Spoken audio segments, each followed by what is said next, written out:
দেখো তরকারিটি হয়ে গেছে, দুর্দান্ত একটা রেসিপি। সবজি ভেজে তারপরে রান্না করছি। তো এখানে আমি ধনিয়া পাতা দিয়ে দিচ্ছি।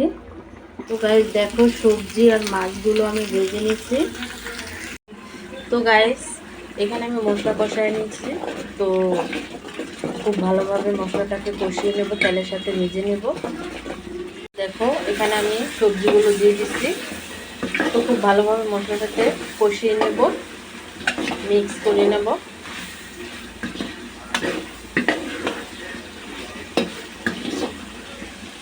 দেখো সবজিগুলো কিন্তু কষানো হয়ে গেছে ভালোভাবে। আর সবজিগুলো ভাজার কারণে দেখো কত সুন্দর একটা কালার চলে আসছে।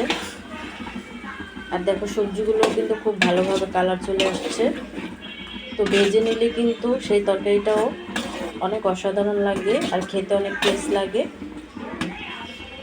দেখো তরকারিটি হয়ে গেছে, দুর্দান্ত একটা রেসিপি। সবজি ভেজে তারপরে রান্না করছি।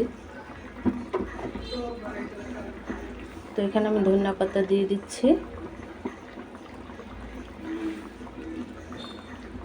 তো গাইস আজকের রেসিপিটা কেমন লাগছে অবশ্যই কমেন্টে জানাবে।